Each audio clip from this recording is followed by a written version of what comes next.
Civil code की लगातार बात की जा रही है, अब तो पोस्टर भी लग गए जगह जगह। उत्तराखंड की सरकार ने लगाए हैं। हाँ। मुझे लगता है कि आरएसएस जो है अब मोदी जी की भी लगाम कसने के कगार पे है, या कुछ नेगोशिएशन चल रही होगी मोदी जी और नागपुर में, क्योंकि वो ऐसा भी बहुत सारे लोग कह रहे हैं कि मोदी जी अपने साइज से, ऐसा मैं नहीं कह रहा हूँ, उनका साइज तो 56 इंच से बहुत ज़्यादा है, लेकिन जो आरएसएस के लोग हैं वो ऐसा हिंट दे रहे हैं कि मोदी जी को अब हम उनकी जगह पे दिखाएंगे कि वो कितनी उनकी साइज है, उस साइज में लाने की कोशिश आरएसएस करेगी उन्हें। मुझे ये यूनिफॉर्म सिविल कोड, देखिए वैसे तो बहुत सारे जो आरएसएस, बीजेपी और मोदी जी सरकार के बहुत सारे जो गंदे घिनौने कारनामे हैं उनको छुपाने के लिए भी एक बहुत बढ़िया उनका टूल और औजार नजर आता है। लेकिन इसमें एक चीज जो है अब ये मोदी जी के फोटो के साथ यूसीसी लगाई जा रही है, उससे मुझे ये भी शक हो रहा है कि कहीं ये मोदी जी के ऊपर आरएसएस एक पर्सनल व्यक्तिगत हमला तो नहीं करने वाली है, क्योंकि मोदी जी के परिवार के विषय में, उनकी शादी के विषय में पूरा जग जानता है।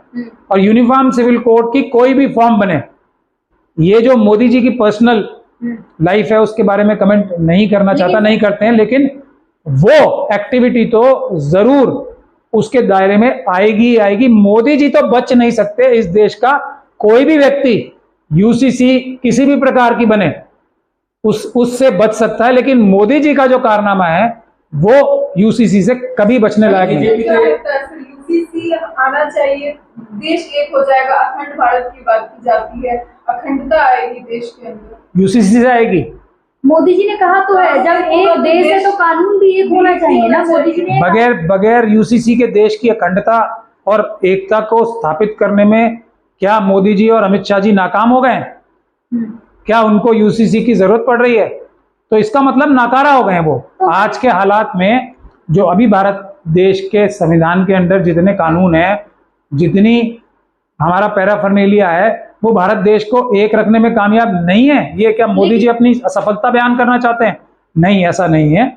आपको समझना चाहिए भारत देश का एक संविधान है, एक देश का एक ही संविधान है। उस संविधान को खत्म करके, और संविधान से ही सब कानून निकल के आते हैं, कोई भी कानून हो चाहे, उस एक संविधान को बदलने की बात कौन कर रहे हैं? गद्दार देश के, वो मोदी जी के आसपास के लोग ही तो हैं, आरएसएस और विश्व हिंदू परिषद, बजरंग दल के लोग ही तो हैं। तो ये हमारे संविधान में तो नहीं लिखा कि यूनिफॉर्म सिविल कोड नहीं होना चाहिए।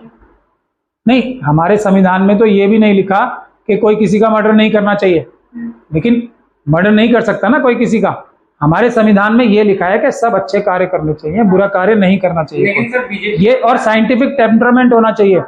और ये संविधान में लिखा तो नहीं है, लेकिन संविधान की बहुत सारी बातें ऐसी हैं जो संविधान का मानने वाला उसको गलत मानेगा। जैसे नाले में से एक गैस बनाना और उससे चाय बनाना, ये संविधान का मानने वाला इसकी भर्त्सना भी करेगा और इसकी निंदा भी करेगा। कोई भी व्यक्ति हो जो ऐसी बात बोलता है, कोई भी व्यक्ति बादलों के पीछे से एयरफोर्स को जाने का रास्ता बताता है तो संविधान के मानने वाले लोग उसकी निंदा करेंगे। ये बातें हैं। लेकिन सर, यूनिफॉर्म सिविल कोड का समर्थन तो कर रहे हैं ना, बाबा बागेश्वर ने भी समर्थन कर दिया है। बाबा बागेश्वर तो करेंगे ही ना। हाँ।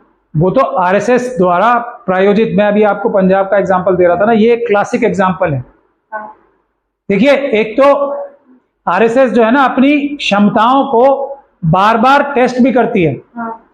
इससे पहले आपने देखा होगा श्री श्री थे और बहुत सारे स्वामी और बहुत सारे जो योगी अपने आप को बताते हैं, उनकी प्रेजेंटेशन का स्टाइल देखिए। हाँ। वो कितने ज्यादा प्रेजेंटेबल थे, कितने जबान पे, लैंग्वेज पे, भाषा पे, लैंग्वेज और अपनी बात कहने की जो उनकी क्षमता थी, कितनी शालीनता से रखते थे। हाँ। तो आरएसएस ने एक और चीज भी देखी कि क्या हम इस प्रकार के शालीन व्यक्तियों को ही हम प्रोजेक्ट करके बड़ा आदमी बना सकते हैं, या किसी ऐसे व्यक्ति को भी जो कि बहुत ही जिसे कहा जाए अशालीन भाषा का प्रयोग करता हो।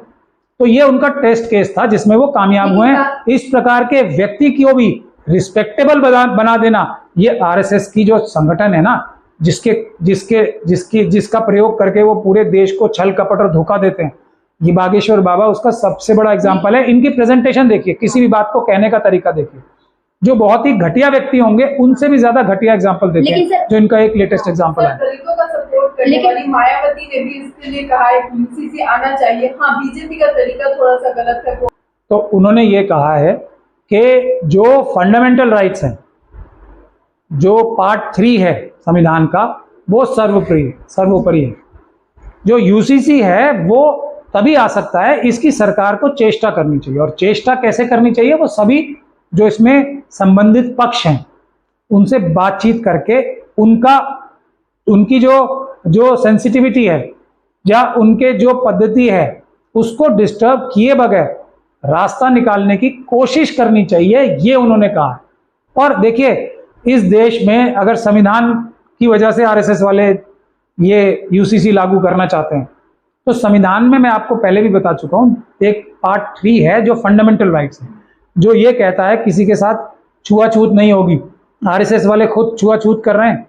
अभी वो सिद्धि में कितना घिनौना कार्य आरएसएस के एक व्यक्ति करता हुआ पकड़ा गया था।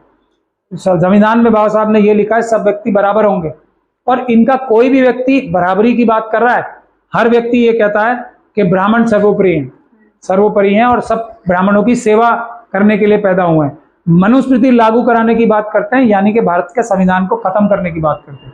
तो पार्ट 3 में फिर व्यक्तिगत बोलने की आजादी है, ये भी पार्ट 3 में फंडामेंटल राइट है, धारा 19।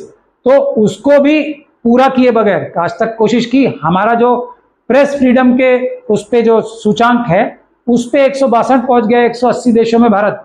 तो जो फंडामेंटल राइट्स हैं, सबसे पहले किसी भी सरकार की ड्यूटी होती है फंडामेंटल राइट्स को पूरा करना। उसके बाद डायरेक्टिव प्रिंसिपल्स का नंबर आता है जो संविधान के मानने वाले हैं। तो जब ये फंडामेंटल राइट्स को पूरा नहीं कर रहे बल्कि उसको खंडित कर रहे हैं फंडामेंटल राइट्स को सारे, तो ये संविधान में जो बाद में आने वाली चीज है उसके प्रेमी क्यों हो गए? ये उसके प्रेमी नहीं है, ये उसको लागू करने की इच्छा नहीं रखते हैं, बल्कि उसका राजनीतिक लाभ उठाना चाहते हैं और अपने गंदे घिनौने कारनामे छुपाना चाहते हैं। और जैसा मैंने पहले ही कहा कि यूनिफॉर्म सिविल कोड चाहे कैसा भी बन जाए, मोदी जी उसके सबसे बड़े अपराधी होंगे जो उनकी व्यक्तिगत लाइफ या जिंदगी पब्लिक डोमेन में है। तो क्या आरएसएस ये चाहती है?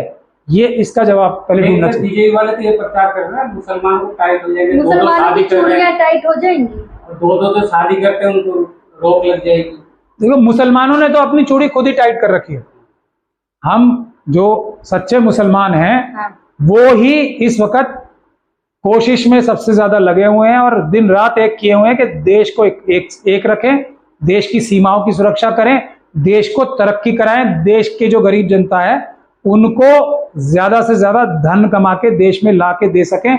मुस्लिम कम्युनिटी के लोग जो हैं आज भी देश में सबसे ज्यादा फॉरेन एक्सचेंज ला रहे हैं। तो ईमानदार मुसलमानों की मैं बात कर रहा हूं, वो आरएसएस के सारे गंदे घिनौने कारनामों को अंडू करने के लिए और देश को बचाने के लिए अपनी जिम्मेदारी समझ के दिन रात मेहनत कर रहे हैं। और उसी प्रकार से एससी, एसटी और ओबीसी और दूसरी माइनॉरिटीज के लोग भी दिन रात, जो ईमानदार हैं एससी, एसटी, ओबीसी और माइनॉरिटीज के, जो दूसरी माइनॉरिटीज के लोग हैं, सिटीजन्स हैं, मैं आरएसएस और बीजेपी के टच वाले एससी, एसटी, ओबीसी और माइनॉरिटीज के लोगों की बात नहीं कर रहा हूं।